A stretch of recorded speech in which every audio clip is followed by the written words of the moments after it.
which was held in Bangalore. Before the end of this year, the BD Workers Federation also is holding the BD workers are facing a serious crisis. Jobs are not there, wages are low, and no social security benefits are being given. Even the existing benefits that are not being extended, implemented nowadays in many states. So that is also one of the aspects that we are under attack today. So to strengthen this, what we see today is the BJP government, what we now is part of the neoliberal policies. These policies which the government is implementing, we say they are part of the neoliberal policies. They have been in existence in our country since the last more than 30 years. But this government is very aggressively implementing these policies, and because of the impact of these policies, there is anger and a lot of resentment among the common people also. Unemployment is increasing, wages are not increasing. As a result, the real wages are coming down across the country, except for those in the organized sector who are getting some DA, etc. For all the other sections, particularly the poor workers, the real wages are coming down. In the rural areas also, recently a report has said that in the rural areas, real wages are coming down. And in addition to that, there is serious unemployment. Because of the unemployment, agriculture is in crisis. In the rural areas, there are no jobs. Workers, agricultural workers, poor peasants are migrating to the urban areas. In the urban areas also, they don't find any jobs. Recently, it is said that there is reverse migration, because in the urban areas, earlier there was some construction work in the unorganized sector, etc. But even now, there also, because there is lack of jobs, again there is reverse migration, and because of that, the demand for Manrega is increasing. The Manrega, you all know, it's very low paid manual work, but even for such jobs, educated youth are applying for those jobs. And unemployment among the educated and young is even more. Recently, a report has come, Azim Premji University, they have said that in youth between 15 to 29 years, but how young people, they have entered parliament, reached parliament security and sprayed some colored gas. So that is taken seriously, and naturally breach of parliament is a serious issue. But what are the issues that they wanted to focus? It is unemployment, price rise, and they wanted that the Prime Minister should address these issues. But we all know our Prime Minister is not ready to hear the people. We have been demanding, the workers have gone so many times on strike. BD workers have also gone on strike, demanding pension for all, social security benefit for all, minimum wages, provident fund, health benefits, all these things. These are the demands, and employment. So these are the demands basically. There are other demands against privatization and others. But these are the main demands on which lakhs and lakhs of BD workers have gone on strike. But the government does not want. We want the labor codes to be repealed, to be scrapped. What are the labor codes? We know. They are attacking the right to organization, right to strike. They are not going to give any new social security benefits. They are attacking the working hours. So the demand to repeal or scrap the labor codes is not heard. Recently, the Labour Minister said that many of the state governments have notified, so we are also going to notify the Labour Codes implementation, the rules also. So, whether they will do that before the elections or not, that's a different thing. But they want to keep the employers class happy. So, they want to assure them that we are not moved away from that, we are on the path, we want to implement the Labour Codes to satisfy the big corporates, despite the fact that the workers are opposing them. We have seen how they have dealt with the farmers. For more than 1 year, our farmers were struggling against the 3 farm bills. They were sitting around Delhi, Delhi borders, for more than 1 year. The government tried everything in their hand to suppress that movement. But ultimately, they were forced. The farmers stood firm, the working class supported, all the trade unions have jointly supported the farmers' struggle. Financially also they gave donations to the farmers. Physically also they stood with the farmers. And the struggle of the workers and the farmers together has forced the government to announce, the Prime Minister announced in the Parliament that we are taking back repealing the 3 formulas. So similarly, because of the workers' struggle, till now they have not been able to implement the labor codes. But what we need to do today is to struggle not only on the impact of these policies, we have to fight, intensify our struggle to push back these policies. We have to fight for alternative pro-poor policies. And that is not possible till this government is there. Till the BJP government under Modi, you all know, it is directed. BJP is a part of the Sangh Parivar. RSS is Sangh Parivar. And the RSS is seeking to divide the people on the basis of religion, on the basis of caste, etc. The poisonous impact we can see how in Uttar Pradesh a teacher asked a small student, 7-year boy, to hit, to slap another boy, a Muslim boy, because he has not correctly done his tables. So for that, she takes the name of religion and asks the Hindu boy to slap a Muslim boy, and repeatedly she asks that slap harder. And not only there, in Karnataka also similar incident has occurred. In the railways, we have seen a train going to Mumbai, how an RPF constable asks the names of the passengers, identify them by their name, and kills Muslim passengers. 4 people have been killed by that RPF constable. If there is no enmity between the RPF constable and the passengers, he does not know them. They don't know him. But only because they are Muslims, he kills them. So that is the type of poison that the RSS wants to penetrate throughout the society and thereby divide the workers. Today, BD workers, large number of them are Muslims, large number of them are OBCs, large number of them are Dalits in different states, different composition are there. But all are poor, whether it is Muslims or whether it is Hindus or whether it is any other caste. Everybody is facing the same problem. But this type of poison they want to inculcate among them, means divide the society so that our struggle gets weakened. We are not able to identify who is our real enemy. We think that the worker who is belonging to another religion is our enemy, not the policies or the government which is implementing these policies or the parties which are implementing these policies. We fight among ourselves, and we know how common workers are also being impacted by these poisonous polarization machinations of the government. Now they have taken up the issue of Ayodhya. Okay, they want to construct a Ram temple. Ram temple may be constructed anywhere. They want to construct. The court has cleared. They are constructing. But what are they doing now? In the name of construction of the Ram temple, they are trying to create a big atmosphere. It is not only in Ayodhya, Ram temple everywhere, all over the country. So akshans will be given, 5 crore houses will be approached everywhere. So this is mainly meant to divert the attention of the people. Then people will be thinking about Ram, they will not be thinking about unemployment, they will not be thinking about price rise, they will not be thinking about their wages. So it will be Ram. But is that going to solve the problem of the common people?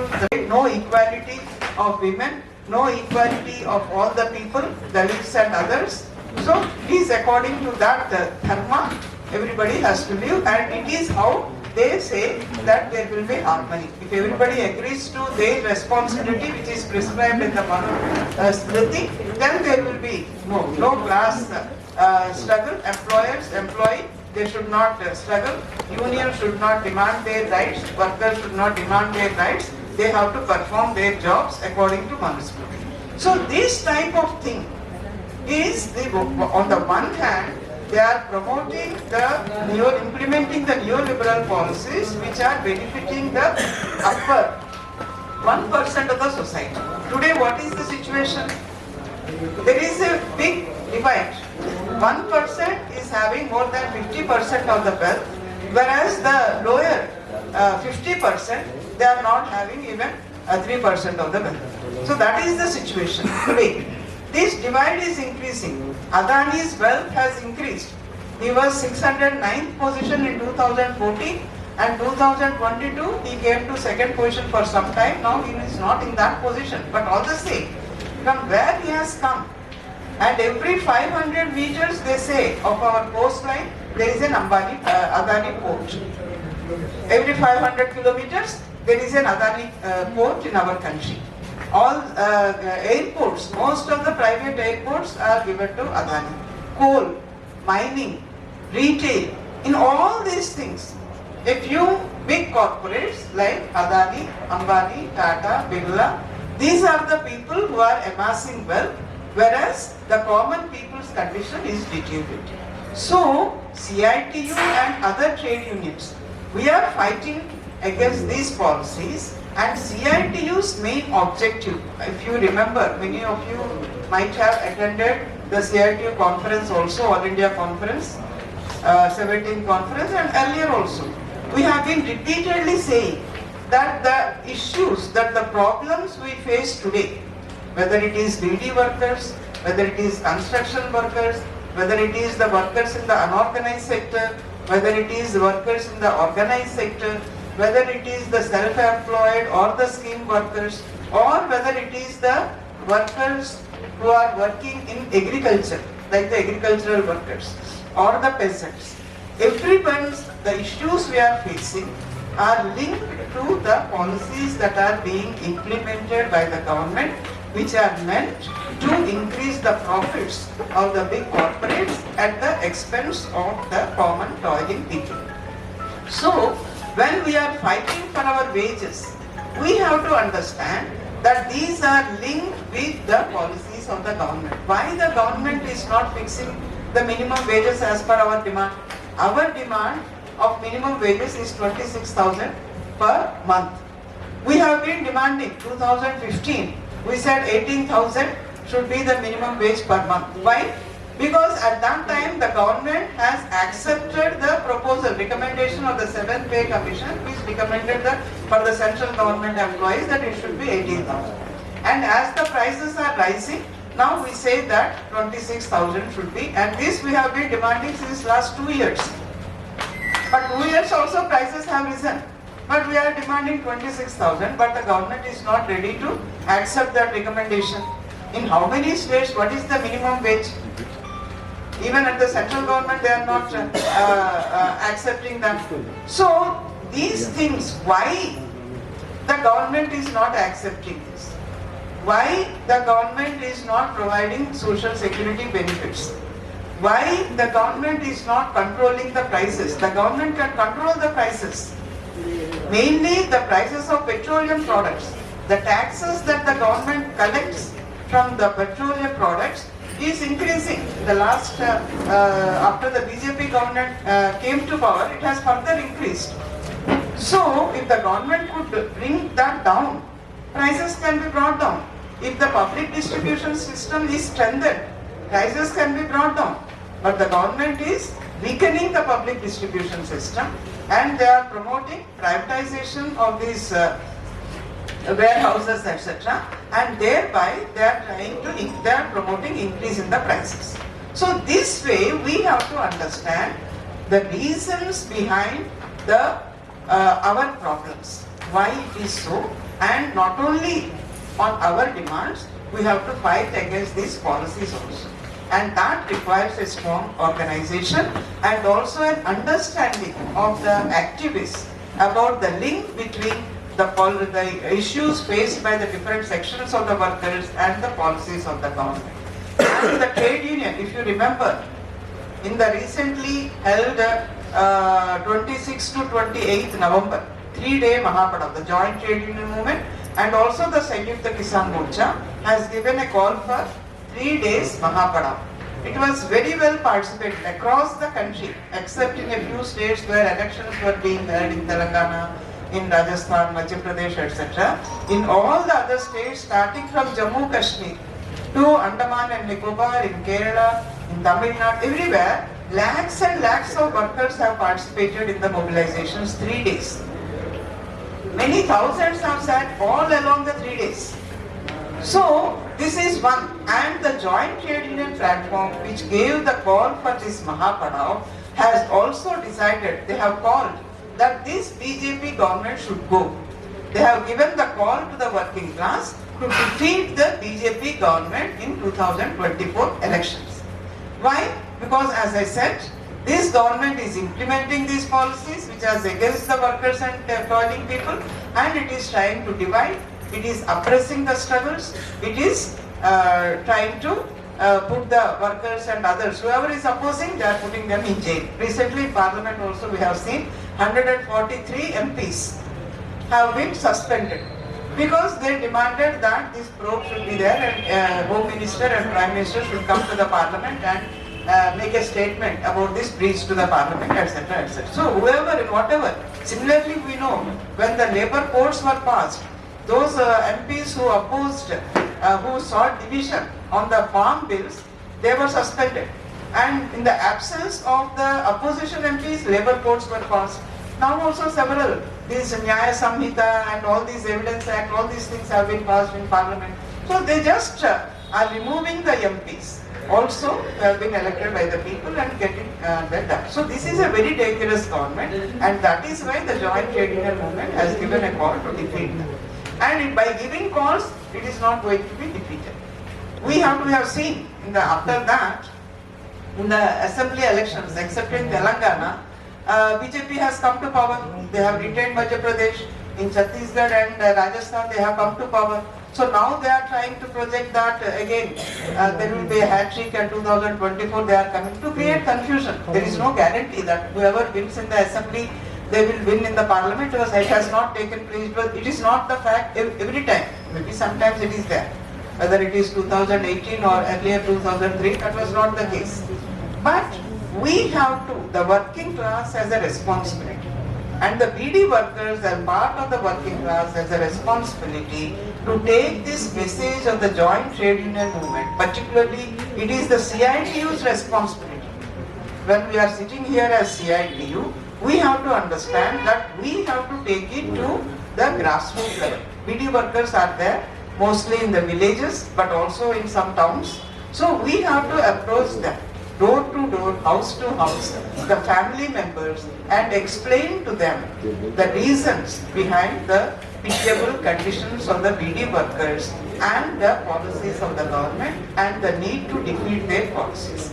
This campaign, CITU office bearers to go to the BD workers even if they are not our members, and we have to explain to them in their own language, in the means the dialect they use. In a simple way, we have to explain to them and create that mood about the dangers of this BJP government and the need to defeat this. So, January, we have to conduct the campaign up to January end, and then on up to January, in January end or in the first week of February. The Joint Trade Union Movement said that before February 10th, we should have district level mobilizations together. So it is a joint program. All the trade unions have agreed. Our proposal we have given in the Joint Trade Union Platform meeting. Everybody has agreed. So now the campaign and culminating in district level mobilizations before February 10th is the decision of the Joint Trade Union Movement. So and the BD unions also, it can be The demonstration part can be joined, you can talk to the other unions, but the campaign has to be done by our unions.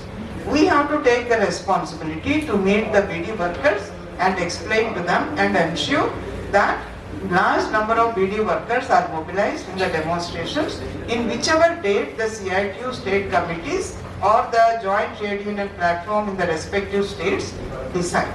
On that day, it is not that generally what we see is that on our issues we are able to mobilize large number of workers, but in a joint calls the number comes down. So we have to mobilize them in the joint call also, so that across the country an atmosphere is created among the workers about the need to defeat this, and with that purpose we have to take up this 2 months campaign in December, January and up to February.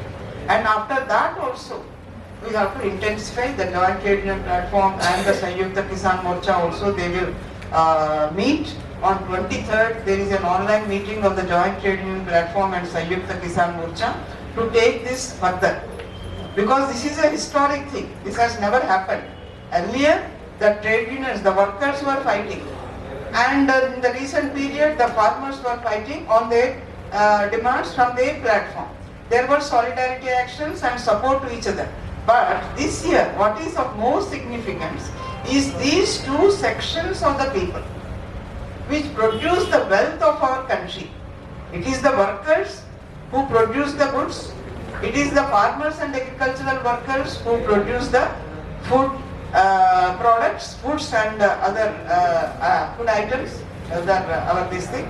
So without foods and the goods, whatever the common people of our country or anywhere require, it is produced by the workers and the farmers and agricultural workers. The wealth of this country is produced by the workers and farmers and agricultural workers. So it is these two sections who produce the wealth of this country have today come together, and to save the country from destruction, to save the country from the disastrous policies, they have decided to intensify the struggle and called for the defeat of this government. So after this 26 to 28 November Mahapadav, they will again meet on 23rd of December and chalk out a future program together. So we have to mobilize BD workers in large numbers and also reach the toiling people beyond the BD workers, whoever is there. We are staying in villages, means we are staying in places where the agricultural workers and farmers are also there. Maybe our own families are working in agriculture, maybe our own families are also small farmers. So we have to see that all together a strong movement is built, and then these policies are reversed. Our struggle to reverse these policies, to ensure pro-people, pro-country, pro-nation policies are enacted, depends upon the defeat of this government. So with this purpose, we have to work in the coming days. I hope that in your workshop and also in the working committee meeting, you will take appropriate decisions, have a detailed and in-depth discussions on these issues, and take up proper decisions for this. With this, I inaugurate formally your workshop. Thank you.